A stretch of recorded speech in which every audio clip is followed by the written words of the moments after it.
திரு காலச்சக்கரம் நரசிம்மா அவர்களின் ரங்கராட்டினம் பகுதி 12. பாதுகாப்பு அதிகாரி. துவாரசமுத்திரத்திலிருந்து நிலோத்பலதாசர் திருவரங்கத்துக்கு வந்துவிட்டார். சுந்தரபாகு பிள்ளை லோகாச்சாரியாரின் மூலமாக மன்னர் சுந்தரபாண்டியனிடம் சொல்லி சிறையில் வாடிக்கொண்டிருந்த தன் வருங்கால மாமனாரை விடுதலை செய்ய வைத்தான். அப்பா, இவர்தான் சுந்தரபாகு, அரங்கன் கோவில் பாதுகாப்பு அதிகாரி. இனி உங்கள் மகளின் பாதுகாப்புக்கும் அதிகாரி. வாராயே என் செல்லப்பிள்ளை. லீலோத்பலதாசர் சுந்தரரை அணைத்து கொண்டார். அருகில் இருந்த அவன் நண்பன் திருவாழ்மார்பன் அவரை கேள்வியுடன் நோக்கினான். தங்கள் ஊர் திருநாராயணபுரமா? எப்படி கண்டுபிடித்தீர்? மருமகனை போய் செல்லப்பிள்ளை என்கின்றீரே. எங்கள் அரங்கத்தில் மாப்பிள்ளைகளுக்கு மண்டகப்படிதான் சாற்றுவார்கள். நிலோத்பலதாசர் வெகு நாட்களுக்கு பிறகு சிரித்தார். அதே மாதத்தில் ஒரு நல்ல நாளில் சமந்தகமணியின் கழுத்தில் மங்கள நாணி பூட்டினான் சுந்தரபாகு. ஏனோ அப்பொழுது காரணமில்லாமல் மதுரவேணியின் நினைவு வந்தது சமந்தகமணிக்கு. இடம் மாறிய பிரதிமை. சந்தன மண்டபத்தில் தன் மகன் விஸ்வநாதனுடன் எழுந்த ராமநாதன் ஹேமசந்தன பொற்சிலையை காட்டி அவனிடம் சொன்னான். விஸ்வநாதா, நமது ஹொய்சல ராஜ்யம் ஒரு காலத்தில் புகழுடன் விளங்கியது. இப்பொழுது நமக்கு மிஞ்சியுள்ளது இதோ இந்த சிலைதான். இது நமக்கு ஹொய்சல நாட்டிற்கு சொந்தமான சொர்ணம். இதை பாண்டியர்கள் அபகரித்து இங்கே சிலையாக வடித்து விட்டனர். நீ இந்த சிலையை எப்படியாவது மீட்க வேண்டும். இதுதான் ஹொய்சல ராஜ்யத்தின் மறுபிறப்புக்கு காரணமாக இருக்கப் போகின்றது. நமது புதையலை அபகரித்த சுந்தரபாண்டியன் குடும்பத்தில் குழப்பம் துவங்கிவிட்டது. மன்னன் சுந்தரபாண்டியன் துறவியாக போய்க் கொண்டிருக்கின்றான். சகோதரர்களுக்கு இடையே போட்டி பொறாமை தலை தூக்கிவிட்டது. சுந்தரபாண்டியனின் வலதுகரமான மாலாங்காரர் வயதாகிவிட்டபடியால் ஓய்வு பெற்று கொண்டு விட்டார். தனாதிகாரி வீரபத்திரரோ இறந்து விட்டார். இப்பொழுது பாண்டியர்களை வழிநடத்தி செல்ல திறமையானவர்கள் யாரும் இல்லை. லஞ்சமும் ஊழலும் பாண்டிய நாட்டில் தலைவிரித்து ஆட மக்கள் பரிதவித்துக் கொண்டிருக்கின்றனர். கள்ளர் பயமும் அதிகரித்து விட்டது. இதுதான் நல்ல தருணம். உன் ஆட்களுடன் வந்து இந்த பொற்சிலையை எடுத்துச் சென்று விடு. விஸ்வநாதன் சுமார் 200 பேருடன் கள்ளத்தனமாக திருவரங்கத்தில் வந்து இறங்கினான். அன்று இரவு அரவணை சேவை முடிந்து திருக்காப்பு சாற்றிவிட்டு கோயிலை நோக்கி நகர்ந்த விஸ்வநாதனும் அவன் அடியாட்களும் அகலகன் சுற்று மதிலை கடக்கும் நிலையில் காவலுக்கு வந்த சுந்தரபாகு அவர்களை பார்த்து விட்டான். தன் படையினருடன் அவரை சுற்றி வளைக்க முயன்றான். அகலகன் மதில் அருகே ஓடும் மதிலுக்கு பக்கத்தில் கடும் சண்டை நிகழ்ந்தது. சுந்தரபாகுவுக்கு ஈடு கொடுக்க முடியாமல் விஸ்வநாதன் ஓடிவிட அவனுடைய ஆட்களும் அவன் பின்னேயே தலைதெறிக்க ஓடிவிட்டனர். பொன்வேய்ந்த பெருமாளை களவாட விஸ்வநாதன் செய்த முயற்சி தோல்வியில் முடிந்துவிட்டது. பிள்ளை லோகாச்சாரியார் சுந்தரபாகுவை தட்டி கொடுத்து பாராட்டினார். சுவாமி, இனி பொன்வேய்ந்த பெருமாளுக்கு என்றுமே ஆபத்துதான். சந்தன மண்டபத்தில் அவருக்கு பாதுகாப்பு குறைவு. எனவே அவரை கருவூலத்தில் சேர்த்து விடுங்களேன். சுந்தரன் வேண்டிக் கொள்ள பிள்ளை லோகாச்சாரியாருக்கு அது நல்ல யோசனையாகப்பட்டது. பொன்மேய்ந்த பெருமாள் கோவிலின் கருவூல அறையில் பத்திரப்படுத்தி வைக்கப்பட்டார். எங்கேயோ கேட்ட குரல். அன்று சித்ரா பௌர்ணமியானதால் நிலவு முழுமையாக தனது ஒளியால் திருவரங்கத்தை நினைத்து கொண்டிருந்தது. வழக்கம் போல் சுந்தரபாண்டியன் தன் குடும்பத்துடன் காவிரியில் இரவை கழிக்க வந்திருந்தான். ஆட்டம் பாட்டம் கொண்டாட்டத்திற்கு பிறகு இரவு அனைவரும் தூங்கிக் கொண்டு இருந்த நேரம். பாண்டிய மன்னா, எழுந்து வா. எங்கிருந்தோ குரல் ஒன்று எதிரொலித்தது. திடுக்கிட்டு கண்விழித்தான் சுந்தரபாண்டியன். யாரோ அவனை அழைக்கின்றார்களே. சுற்றுமுற்றும் பார்த்தவன் எழுந்து தோணியை விட்டு இறங்கி கரையில் நின்றான். எங்கும் அமைதி. சுந்தரபாண்டியன் குரல் வந்த திரிக்கில் நடந்தான். இங்கே வா சுந்தரபாண்டியா. மீண்டும் குரல் அழைக்க எங்கிருந்து அந்த குரல் வருகிறது என்று பார்த்தான். சற்று தொலைவில் திருவரங்கம் கோவில் தெரிந்தது. யார் என்னை அழைக்கிறார்கள்? குழப்பத்துடன் நின்றான். யார் அது? பாண்டிய மன்னன் உரக்க கேட்டான். யார் என்னை அழைப்பது? மீண்டும் பலமாக கத்தினான் சுந்தரபாண்டியன். அப்போதுதான் அந்த காட்சியை பார்த்தான். திருவரங்க ஆலயத்திலிருந்து அழகான ஒரு மனிதன் இவனை நோக்கி பறந்து வந்தார். அவர் கையில் அரங்கனுக்கு பூஜை செய்ததற்கு அறிகுறியாக திரவியங்கள் இருந்தன. அந்த மனிதர் பிரகாசத்துடன் காணப்பட்டார். இவனையே அன்புடன் பார்த்தார். போகலாமா சுந்தரபாண்டியா? யார் நீங்கள்? என்னை எங்கு அழைக்கின்றீர்கள்? குழப்பத்துடன் கேட்டான் மன்னன். நான் தான் நீ, நீதான் நான். அந்த மனிதர் சிரித்தார். நான் நீங்களா? என்ன சொல்லுகின்றீர்? அந்த மனிதர் அவரை சாந்தமாக பார்த்தார். எத்தனை என்னை தெரியவில்லையா சுந்தரபாண்டியா? நான் தான் விபீஷணன். ஒவ்வொரு பௌர்ணமி என்றும் திருவரங்கத்திற்கு வந்து அரங்கனை பூஜிப்பேன். இன்று சித்ரா பௌர்ணமி ஆதலால் அதிக நேரம் பூஜித்தேன். போகும்பொழுது உன்னை அழைத்துச் செல்லலாமே என்று வந்தேன். கையை கூப்பியபடியே சுந்தரபாண்டியன் கேட்டான். சுவாமி, என்னை எங்கே அழைக்கின்றீர்கள்? புன்முறுவலுடன் அவனை பார்த்தான் விபீஷணன். சுந்தரபாண்டியா, சிரஞ்சீவியான நான் அரங்கனுடையே இருந்து அவருக்கு கைங்கரியங்கள் செய்ய வேண்டும் என்று ஆசைப்பட்டேன். அரங்கனிடம் என் ஆவலை சொன்னேன். மன்னன் சுந்தரபாண்டியனாக நீ பிறந்து எனக்கு கைங்கரியங்களை செய்வாயாக என்று வாக்கு கொடுத்தார். அதனால் நான் நீயாக பிறந்து என்னால் முடிந்த அளவு கைங்கரியங்களை அரங்கனுக்கு செய்துவிட்டேன். இப்பொழுது திருப்தியுடன் நான் நானாகவே இலங்கைக்கு திரும்புகின்றேன். ஆக நீ மீண்டும் என்னுள் சேரும் காலம் வந்துவிட்டது. சுந்தரபாண்டியா, நீ என்னுக்குள் ஐக்கியமாகி விடுவாய். விபூஷணன் சொல்ல மன்னன் சுந்தரபாண்டியன் தன்னை மறந்து விபீஷணனை கட்டி அணைத்தான். மறுநாள் மன்னன் சுந்தரபாண்டியன் உறக்கத்திலேயே இறந்து போனதாக அறிவிக்கப்பட்டது. அவன் மகன் மாரவர்மன் குலசேகரன் பதவிக்கு வந்தான். எப்பொழுதும் ஆசை நாயிகள் புடைசூழ களியாட்டத்தில் ஈடுபட்ட குலசேகரன் அதிக நாள் பதவியில் இல்லை. நோய் அவனை பீடிக்க அவன் மகன் இளவரசன் சுந்தரபாண்டியனுக்கும் குலசேகரனின் ஆசை நாயகி மோகனவல்லிக்கும் பிறந்த வீரபாண்டியனுக்கும் யார் அரியணை ஏறுவது என்று தகராறு மூல நாட்டில் குழப்பம் ஏற்பட்டது. தக்க தருணம் பார்த்து தில்லி சுல்தான்கள் மதுரை மீது படையெடுத்து வந்து பாண்டியர்களை அழித்து அரியணையை கைப்பற்றிவிட்டனர். வீரபாண்டியனும் சுந்தரபாண்டியனும் இருந்த இடம் தெரியாமல் போய்விட்டனர். அபரஞ்சி பொன்னை சிலையாக்கி அரங்கத்தில் பிரதிஷ்டை செய்த பாண்டியர் குலம் சுந்தரபாண்டியனுக்கு பிறகு சில வருடங்களே நிலைத்தது. பாண்டியர்கள் திருவரங்கத்திற்கு பேரழிவு ஏற்பட காரணமாக இருந்தார்கள். அபரஞ்சி பொன் ஆசையால் சுந்தரபாண்டியனும் பெண் ஆசையால் விக்கிரம பாண்டியனும் பாண்டிய குலம் படுகுழியில் விழ காரணமாக இருந்தார்கள்.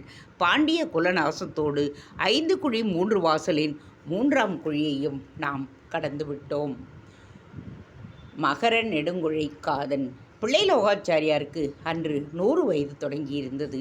சுவாமியின் சதாப்தியை திருவரங்கம் மிகவும் விமர்சையாக கொண்டாடி கொண்டிருந்தது. 100 வயது ஆனால் என்ன, சுவாமியின் கண் பார்வை இன்னும் மங்கவில்லை. நைஷிக பிரம்மச்சாரியான அவர் உடலும் தளர்ந்து போகவில்லை. யோகத்தாலும் தியானத்தாலும் உறுதியான கோட்பாடுகளை பின்பற்றியதாலும் சுறுசுறுப்புடன் செயலாற்றி கொண்டிருந்தார் அவர். அவரது மடத்திற்குள் நுழைந்த அந்த முதிய தம்பதி சுவாமியின் திருவடிகளில் விழுந்து வணங்கினர். சுவாமி அவர்களை அடையாளம் கண்டுகொண்டார். என்ன சுந்தரபாகு, பார்த்து வெகு நாளாகிவிட்டதே. சமதகமணி, எப்படி இருக்கிறாய்? குழந்தைகள் எங்கே? பரிவுடன் கேட்டார் பிள்ளை சுவாமிகள். இதோ என் பெரிய மகள் துலபமாலை, பாண்டிய நாட்டு அமைச்சர் ஜெகநாத நம்பிகளின் தர்ம பத்னி. இந்த குழந்தை அவளுடைய பெண் ஸ்வேதலதா. சுந்தரபாகு அறிமுகப்படுத்தினார். துலபமாலை மதுரவேணியின் பெண்தான். மதுரவேணியை சமந்தகமணி என்று எண்ணி கவர்ந்து சென்ற விக்கிரம பாண்டியனுக்கும் அவளுக்கும் பிறந்தவன்தான். 6 அமாவாசைகளுக்கு பிறகு குளிகையின் சக்தி அடங்க விக்கிரமனின் கண்களுக்கு உன்மத்தம் பிடித்த மதுரவேணி தெரிந்தாள். கர்ப்பிணியான அவளை விரட்டிவிட்டான் அவன். பைத்தியம் பிடித்த நிலையில் தெருவாய் அலைந்த அவள் கடைசியில் அப்புறமேரை மீண்டும் சந்தித்து திருமாலிரும் சோலை வரை சென்று அங்கு துளபமாலையை பெற்றுவிட்டு இறந்து போனாள். துளபமாலையை வளர்த்து வந்தனர் சுந்தரனும் சமந்தகமணியும். பாண்டிய மன்னன் சுந்தரபாண்டியன் இறந்த அடுத்த வருடம் அந்த நோய் நீங்கி விக்கிரம பாண்டியனும் மரணப்படுக்கையில் விழுந்தான். வல்லபதேவன் மூலம் நடந்ததை அறிந்து கொண்டான். மதுரவேணியையும் அவள் குழந்தையையும் தேடினான். வல்லபதேவன் திருவரங்கம் சென்று சுந்தரனை சந்தித்து மரணப்படுக்கையில் கிடக்கும் விக்கிரமன் தன் குழந்தையை காண விரும்புவதாக சொல்ல சுந்தரன் துளபமாலை அழைத்து கொண்டு அவளை காணச் சென்றான்.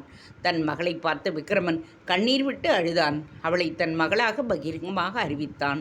துளபமாலை பாண்டிய குலத்தின் அரச குடும்பத்தின் ஒரு அங்கமாக அங்கீகரிக்கப்பட்டாள். அவள் திருமண வயதை அடைந்ததும் குலசேகர பாண்டியன் சகோதரி மகனான ஜெகநாத பாண்டியனுக்கு அவள் மனம் செய்து தரப்பட்டாள்.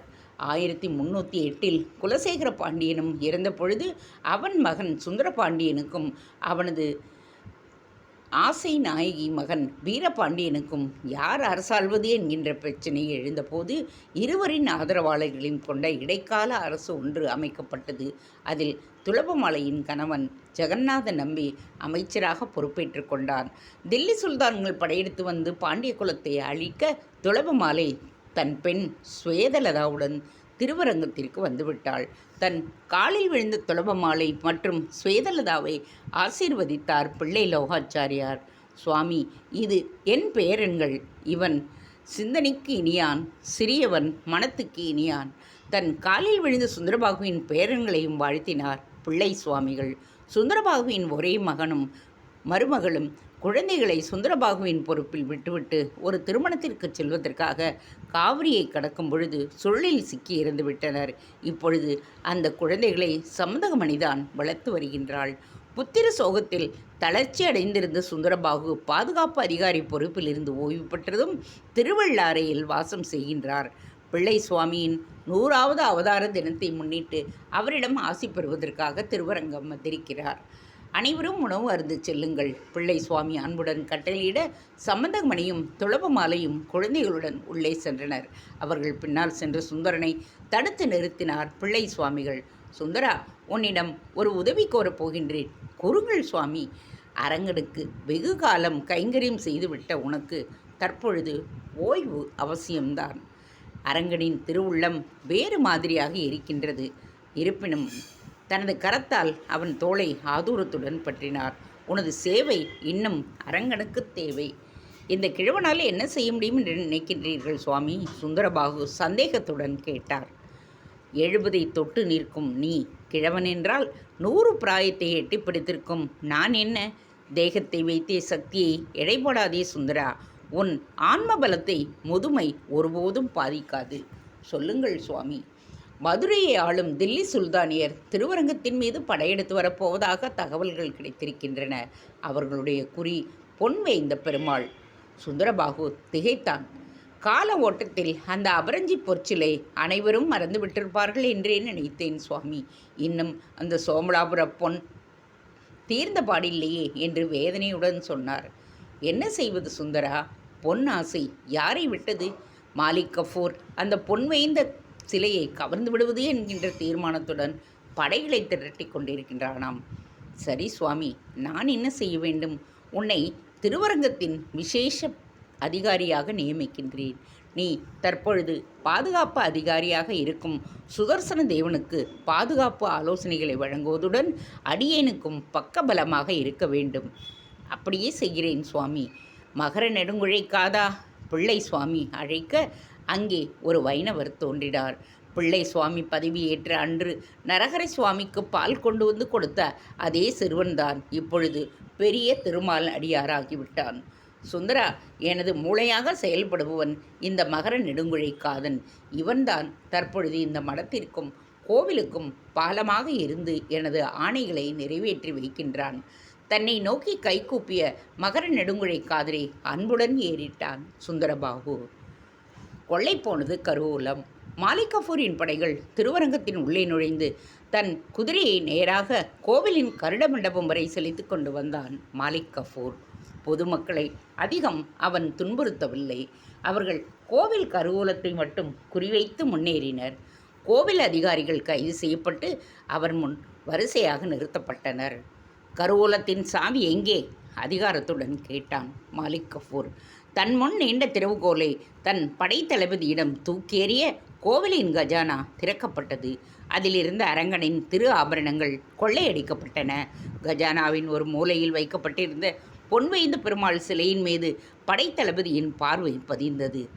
இதுதான் அபரஞ்சி பொன் சிலையா? தன் முன் நின்ற சிலையை அதிசயத்துடன் பார்த்தான் மாலிக் கஃபூர். கோவில் அதிகாரிகளே மௌனமே அவனுக்கு அந்த சிலையை அடையாளம் காட்டிவிட்டது. பொன்வேய்ந்த பெருமாள் சிலையை அங்கிருந்து அகற்ற உத்தரவிட்டான். மாலிக் கஃபூர் டில்லிக்கு சென்ற பொழுது அவனுடன் பயணம் செய்து கொண்டிருந்தார் பொன்வேய்ந்த பெருமாள். தவறு, சோமலாபுர மலையில் கிரகணத்தன்று கிடைத்த அபரஞ்சி தங்கம். கழுதை காது நீண்ட போது 1323 திருவரங்கம் பெற்ற இந்த பயங்கரத்தை உணராமல் அந்த மாலை பொழுதை இன்பமாக கழிந்து கொண்டிருந்தது. கொள்ளிடக்கரையில் வண்ணான் கோபாலன் தான் துவைத்து காய வைத்திருந்த துணிகளை மடித்து மூட்டை கட்டி கொண்டிருந்தான். அவன் மனைவி வேங்கடி தன்னை மறந்து பாடிக்கொண்டிருந்தாள். சங்கு சக்கர சாமி வந்து சிங்கு சிங்குன்னு ஆடிச்சாம், கருளபட்சி மேலே ஏறி குளத்தாங்கரை போயிச்சாம், ஆனை காலு பிடிச்ச முதலே தலையை வெட்டி சீவிச்சாம், சங்கு சக்கர சாமி வந்து சிங்கு சிங்குன்னு ஆடிச்சாம். புள்ள பாடாமல் வேலையை பாரு, கழுதை பயப்பட போகுது. கோபாலன் தன் மனைவியை விரட்டினான். அது ஏனுங்க பயப்பட போகுது? நிற்கிற இடம் கொள்ளிடக்கரையாச்சே, ஏன் கொள்ளிடக்கரைனா பயப்படாதா? பரிகாசத்துடன் கேட்டான் கோபாலன். இந்த ஆத்துக்கு ஏன் கொள்ளிடம்னு பெயர் வந்ததுன்னு தெரியுமா? வேங்கடி கேட்டாள். காவிரியின் உபரி நீரை கொள்ளும் இடம் என்கிறதால் கொள்ளிடம்னு பெயர் வச்சாங்க. அதுதான் இல்லை, வேங்கடி சிரித்தாள்.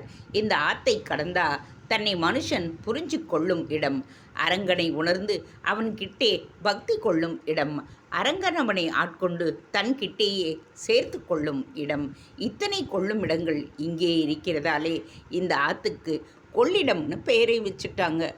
இம்பூட்டு சமாச்சாரங்களை நீ எங்கே பிடிச்ச? கோபாலன் வியப்புடன் வேங்கடியை கேட்ட அதே சமயம் அவனுடைய கழுதை காள் காள் என்று அலறத் தொடங்கியது. வியப்புடன் அதை பார்த்தார்கள் கோபாலனும் வேங்கடியும்.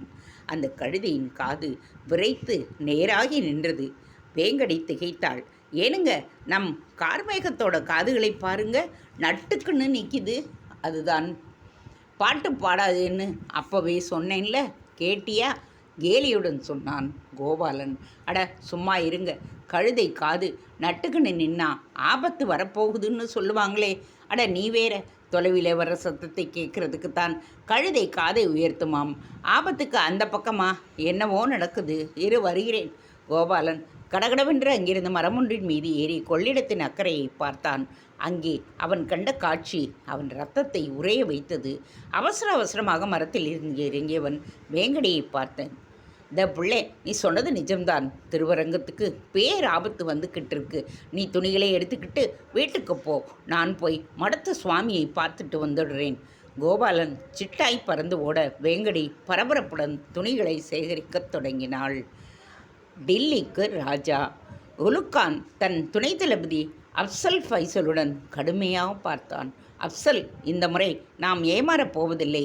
மாலிக் கஃபூர் எடுத்து வந்தது சொர்ண சிலை இல்லை, சொர்ண வர்ணம் பூசிய வெண்கல சிலை.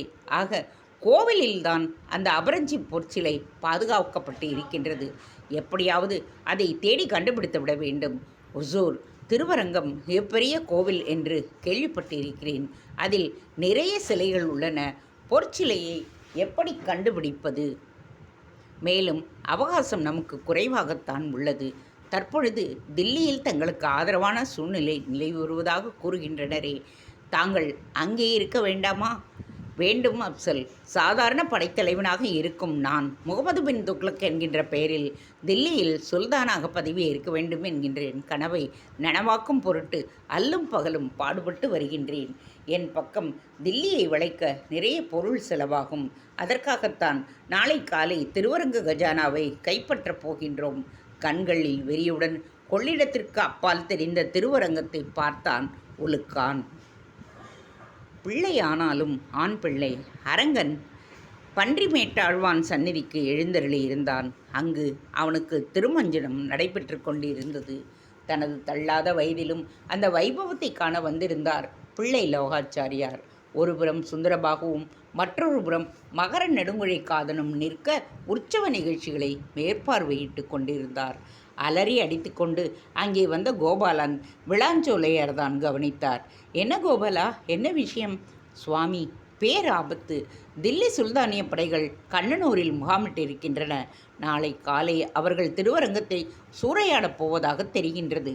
விளாம் சோலையாரின் முகம் இருண்டது. பிள்ளை சுவாமியிடம் ஓடிச் சென்று தகவலை தெரிவித்து விட்டார். நிலைமையின் பயங்கரத்தை அங்கிருந்த ஆச்சாரியார்கள் உணர்ந்த பொழுது ஏற்கனவே கதிரவன் மறைந்து இருள் பரவ தொடங்கிவிட்டிருந்தது. இது என்ன சோதனை? மாலிக் கஃபூர் பொன்மொய்ந்த பெருமாளை எடுத்துச் சென்று விட்டான். கேடு விளைவிக்கும் அபரஞ்சி பொன் திருவங்கத்தை விட்டு நீங்கிவிட்டது. இனி நிம்மதியாக இருக்கலாம் என்று நினைத்தேனே. திருப்புட்குழி சுவாமி வேதனையில் பேச ஆரம்பித்தார். பிள்ளை லோகாச்சாரியார் அர்த்தத்துடன் சுந்தரபாகுவை பார்த்தார். பொன்மேய்ந்த பெருமாளை மாலிக் கஃபூர் கவர்ந்து சென்று விட்டதாக ஊர் நம்பிக்கொண்டிருந்தது. என்னதான் தோஷமுள்ள பொன்னாக இருந்தாலும் எப்போது அதில் விஷ்ணுவின் பிரதிமை வடிக்கப்பட்டதோ அதை எதிரிகள் கையில் சிக்க வைக்கக்கூடாது என்று பிள்ளை சுவாமி உட்பட பலரும் நினைத்தனர். பொன்மேய்ந்த பெருமாள் எடைக்கு நிகராக இருந்த வெண்கல துவாரபாலகர் சிலையை ஒன்றுக்கு ஸ்வர்ணம் பூசி கஜானாவில் வைத்துவிட அதை அபரஞ்சி பொன் சிலை என்று நினைத்து எடுத்துச் சென்று விட்டனர். அப்படியானால் உண்மையான பொன்மைந்த பெருமாள் சிலை எங்கே? அந்த சிலை இன்னும் திருவரங்க கோவிலின் மடைப்பள்ளியில் பின்னால் இருந்த ஊறுகாய் கொட்டடியில் மறைக்கப்பட்டு இருந்தது. இங்கே பெருமாளாக விசேடமாக ஊறுகாய் தயாரிக்கப்படும். அங்கு யாரும் போகும் வழக்கமே கிடையாது. அப்படி போகின்ற ஓரிரண்டு பேருக்கும் அங்கே நிலவும் மிளகு பொடியின் நெடி தாங்காமல் தும்மிக்கொண்டே வெளியே ஓடி வந்து விடுவர். அதனால் மகர நெடுங்குழை காதன் மற்றும் சுந்தரபாகு உதவியுடன் அந்த இடத்தில் எண்ணெய் கப்பறைகளின் பின்னே சிலையை மறைத்து வைத்திருந்தனர். ஆனால் இந்த முறை இந்த சாமர்த்தியம் பலிக்காது. துளபமாலையின் கணவர் ஜெகநாத நம்பி சுந்தரபாகுவுக்கு உலுக்கானை பற்றி தகவல்களை அனுப்பியிருந்தார். அவன் எப்படியும் அபரஞ்சி பொற்சிலையை கைப்பற்றும் தீவிரத்தில் இருக்கின்றானாம். அந்த சிலையை தேடி கண்டுபிடிக்க தாமதமாகும் என்பதால் அரங்கத்தில் உள்ள அத்தனை மூர்த்தங்களையும் பிரதிமைகளையும் சிலைகளையும் கவர்ந்து செல்லப் போகின்றானாம். மாலிக் கஃபூரை போன்று மற்ற சமூகத்தினரை சகித்து கொள்பவன் இல்லையாம் உலுக்கான். அவனிடம் இரக்கம் என்பதே இம்மி அளவிற்கு கூட எதிர்பார்க்க முடியாது. என்ன செய்வது? திருக்கண்ணங்குடி நம்பி கண்ணீருடன் அரங்கன் முன்னால் வந்து நின்றார். ஆழியழ சங்கும் வில்லும் எழ, திருவாழி எழ, தண்டும் வாழும் எழ, அண்டம் மோழி எழ, முடிபாதம் எழ, அப்பன் ஊழி எழ, உலகம் கொண்டாவாரே என்று கண்ணீருடன் பாசுரத்தை சொன்னார். எம்பெருமானே, எங்களை நீ காப்பாற்ற வேண்டாம், உம்மை நீர் காப்பாற்றிக் கொள்ளும் கோ என்று கதறினார் அவர். கலங்கி நின்றால் காரியம் கெட்டுவிடும் என்பதை உணர்ந்தார் பிள்ளை லோகாச்சாரியார். உடனே பிரச்சனையை சமாளிக்கும் பொருட்டு உத்தரவுகளை பிறப்பிக்கத் தொடங்கினார். வேதாச்சாரியாரே, தேசிகர் ஓடி வந்தார். மூலவர் சன்னதியில் உடனடியாக கல்திரை ஒன்ற எழுப்ப ஏற்பாடு செய்யுங்கள். சுவாமி ஆணையிட உத்தரவு சுவாமி என்று தேசிகர் கோவிலை நோக்கி விரைந்தார். திருக்கண்ணங்குடி சுவாமி, அழுவதற்கு நேரமில்லை. நீர் உடனடியாக திருவரங்கத்து பெண்களையும் குழந்தைகளையும் அழைத்து கொண்டு காவிரிக்கு அப்பால் உள்ள வனங்களில் அவர்களை ஒளித்து வையுங்கள். சுதர்சன தேவனரே, நீர் ஊரில் உள்ள இளைஞர்களையும் காவலர்களையும் திரட்டி கொள்ளிடக்கரை ஓரமாக நின்று சுல்தான் படையினரை எதிர்த்து அவர்கள் உள்ளே புகாமல் பார்த்து கொள்ளுங்கள். சுதர்சன தேவனாரும் ஓடிச் சென்றார். பிள்ளை லோகாச்சாரியார் திருப்புட்குள் சுவாமியை பார்த்தார். சுவாமி, நீர் சென்று அரங்கன் தப்பிச் செல்ல ஒரு மூடிய சிவிகையை தயார் செய்து வையுங்கள். நாவலூராரே, நீர் அரங்கன் கோவிலில் உள்ள அத்தனை விக்கிரகங்களையும் ஒரு இடத்தில் எழுந்தருளச் செய்யுங்கள். என்ன செய்வது என்று நான் வந்து சொல்லுகின்றேன். பிள்ளை சொல்ல நாவலூராரும் கிளம்பி சென்று விட்டார். சற்று தொலைவில் இருந்த விளாஞ்சோலையாரை அருகே வரும்படி ஜாடை காட்டினார் பிள்ளை லோகாச்சாரியார். தாசரே, நீர் நம் மடத்திற்கு விரைவாகச் சென்று நான் பத்திரப்படுத்தி வைத்திருக்கும் அந்த பேழையை கொண்டு வாரும். நினைவிருக்கிறதா, நான் ஆச்சாரியாராக பதவியேற்ற அன்று நரஹரி என்னும் சுவாமி எனக்கு பரிசளித்தாரே, சுவடியும் எழுத்தாணியும் உள்ள பேழை, அது இப்பொழுது எனக்கு தேவை. 100 பிராயங்களை கடந்துவிட்ட பிள்ளை லோகாச்சாரியார் சூழ்நிலையின் அவசரத்திற்கு ஏற்ப மன உறுதியுடன் அரங்கத்தை காக்கும் பொறுப்பை தன் தோள்களில் ஏற்றுக்கொண்டார். சாட்டையாக செயல்பட்டு மற்ற ஆச்சாரியார்களை பம்பரமாக சுழலவிட்டார். கடைசியாக சுந்தரபாகுவையும் மகர நெடுங்குழை காதனையும் அங்கே எழுந்தருளியிருந்த திருவரங்கத்தின் விக்கிரகத்திற்கு பின்னால் அழைத்துச் சென்றார். அவர்கள் என்ன செய்ய வேண்டும் என்பதை இரகசியமாக சொல்லிக் கொண்டிருந்தார். விளாஞ்சோலை தாசர் மடத்திலிருந்து தான் கொண்டு வந்திருந்த பேழையை பிள்ளை லோகாச்சாரியாரிடம் நீட்டினார். அர்ச்சகர் ஒருவரை விளக்கை ஏற்றி வைக்க அதன் ஒளியில் அந்த ஓலையில் தீவிரமாக எதையோ எழுதி கொண்டிருந்தார். திருவரங்க கலாபத்தில் எத்தனை பேர் உயிரை இழக்கப் போகின்றார்களோ, ஒரு தலைமுறையே கூட இல்லாமல் போய்விடலாம். அடுத்து வரும் சந்ததியினருக்கு விக்கிரகங்கள் மற்றும் ஆபரணங்கள் இல்லாத சந்நிதியா கொடுப்பது? கலாபத்திற்கு அஞ்சி இவர்கள் பாதுகாப்புக்காக எல்லாவற்றையும் ஒழித்து வைத்து விடலாம். சிரமதசை நீங்கியதும் அரங்கன் கோவிலில் பழையபடி ஆராதனைகள் நிகழ வேண்டுமே. எல்லாவற்றையும் கொள்ளையடிக்க விட்டுவிட்டனர் ஆச்சாரியார்கள் என்று பின்னால் வரும் தலைமுறையினர் குற்றம் சாட்டக்கூடாதே. தீர்க்க தரிசனத்துடன் சொற்களை ஜாக்கிரதையாக கையாண்டு அந்த சுவடியில் எழுதினார். அடுத்து வரும் தலைமுறையிற்கும் இது புரிய வேண்டும். அதே சமயம் தப்பித்தவறி எதிரிகளின் வசம் அந்த சுவடி அகப்பட்டால் அதில் எழுதப்பட்டது ஒன்றுமே புரியக்கூடாது. யோசித்து சொற்களை தேர்ந்தெடுத்து தான் சொல்ல விரும்பும் இரகசியங்களை சுவடியில் பதிவு செய்தார். ஒருமுறை தான் எழுதியதை வாசித்து பார்த்த பிள்ளை லோகாச்சாரியார் திருப்தியுடன் எழுந்தார். மகர நெடுங்குழை காதா? சுவாமி மகரம் ஓடி வந்தான். மகரம், இந்த சுவடியை நான் சொல்லும் இடத்தில் பதுக்கி வைத்துவிடு. கலாபம் முடிந்ததும் அரங்கத்திற்கு மீண்டும் மறுவாழ்வு தரப்போகும் சுவடி இது. எச்சரிக்கையாக கையாண்டு பத்திரப்படுத்தி வை என்றார். அவர் காதில் ஏதோ சொல்ல அவர் தலையசைத்துவிட்டு விரைந்து சென்றார். அன்று நடுநிசிக்குள் அநேகமாக எல்லா ஏற்பாடுகளும் பூர்த்தியாகிவிட்டன. கண்கவரும் தென்னரங்கன் கல்திரை ஒன்றின் பின்னே தன்னை பத்திரப்படுத்தி கொண்டு நித்திரை செய்து கொண்டிருந்தான். அநேகமாக எல்லா சந்நிதிகளுமே உற்சவமூர்த்திகள் இல்லாமல் வெறுமையுடன் காட்சியளித்தன. முக்கியமான திரு ஆபரணங்கள் கருவூலத்திலிருந்து அகற்றப்பட்டு ஒரு துணி மூட்டையில் பதுக்கப்பட்டு பத்திரமாக பிள்ளை லோகாச்சாரியாரிடம் வந்து சேர்ந்தன. அரங்கன் திருவரங்கத்தை விட்டு நீங்கி தெற்கு பக்கமாக தப்பிச் செல்லப் போகின்றான். தகவல் வேகமாக பரவ ஆண்களும் பெண்களும் குழந்தைகளும் ரங்கா ரங்கா என்று அலறியபடியே காவிரி கரையில் குழுமி விட்டனர். இரத்த ஆறு. உலுக்கானின் படைகள் மறுநாள் காலை கொள்ளிடத்தை கடந்து வந்து திருவரங்கத்தை சூறையாடின. கொள்ளை அடிப்பதற்காகவே வந்திருந்த அவர்கள் தேடி தேடி செல்வத்தை சுரண்டி எடுத்தனர். சுந்தரபாண்டியன் செய்து தந்த பொன்னாலான கொடிமரம், ஆணிப்பொன்னால் செய்த தேர் எல்லாமே கைப்பற்றப்பட்டு அதிலிருந்த ஸ்வர்ணம் அறுத்து எடுக்கப்பட்டது. பொன்மேய்ந்த பெருமாளை சல்லடை போட்டு தேடினான் உலுக்கான். அவன் படையினர் கோவிலின் மூலை முடிக்கெல்லாம் தேடினர். அந்த சிலை அவன் கையில் கிடைக்கவே இல்லை. இதனால் கோபம் கொண்ட உலுக்கான் கண்ணில் பட்டவர்களை எல்லாம் வெட்டி கொல்லுங்கள் என்று உத்தரவிட்டு விட்டான். சுமார் 12,000 திருவரங்கத்து நகரவாசிகளை சுல்தான் படையினர் வெட்டி கொன்றனர். காவிரியில் இரத்தம் பெருகி ஓடியது. தன்னால் இயன்றளவு சுல்தான் படையினர் மோதி பார்த்தனர். சுந்தரபாகுவும் வயோதிகம் மிகுந்த அவரது வீரத்திற்கு தடை போட கடைசியில் சுல்தானிய வீரன் ஒருவனின் வாழ்வீச்சுக்கு அவரும் இரையானார். ரங்கா ரங்கா என்று கதறியபடியே பிராண தியாகம் செய்தான் சுந்தரபாகு. திருக்கண்ணக்குடி சுவாமிகள் தலைமையில் இளம் பெண்களும் குழந்தைகளும் ஏற்கனவே காவிரியை கடந்து அங்கிருந்து காடுகளில் ஒளிந்து கொண்டு விட்டனர். அவர்களில் துளபமாலையும் ஒருத்தி தன் தம்பியின் மகன் மணத்துக்கினியானை சுமந்து கொண்டு போய்விட்டாள். தன் மகள் ஸ்வேதலதாவிற்கு ஒரு விசித்திரமான கட்டளையை இட்டுவிட்டுத்தான் அவள் கிளம்பி போனாள். ஸ்வேதலதா, நீ குமரி பெண், பாட்டி சமந்தகமணிக்கு துணையாக இரு. ஒருவேளை எதிரிப்படையினர் உள்ளே புகுந்துவிட்டால் எந்த காரணம் கொண்டும் அவர்களிடம் உன் மானத்தை ஒப்படைத்து விடாதே. காவிரி தாய் உன்னை இருகரம் நீட்டி வரவேற்க தயாராக இருக்கின்றாள்.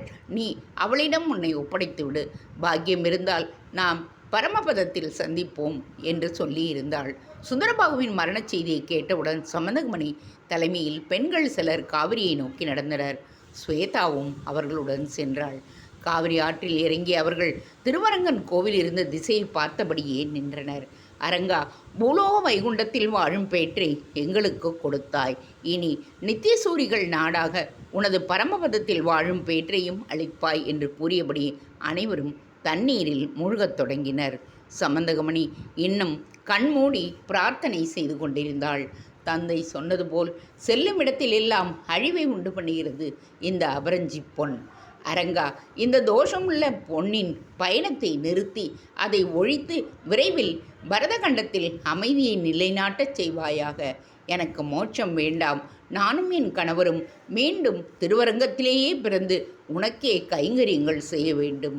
கண்களில் நீர் வழிய பிரார்த்தித்தாள். அடுத்த கணம் அப்படியே காவிரி ஆற்றில் அமர்ந்து கொள்ள சமந்தகமணியின் பிறவி முடிந்து போனது. மூழ்குவதற்கு முன் ஒரு கணம் கண்களை திறந்து சமந்தகமணி திரும்பி பார்த்திருந்தால் தன்னிடம் வந்திருந்த ஸ்வேதலதா திரும்பி ஊரை நோக்கி நடந்து செல்வதை பார்த்திருப்பாள்.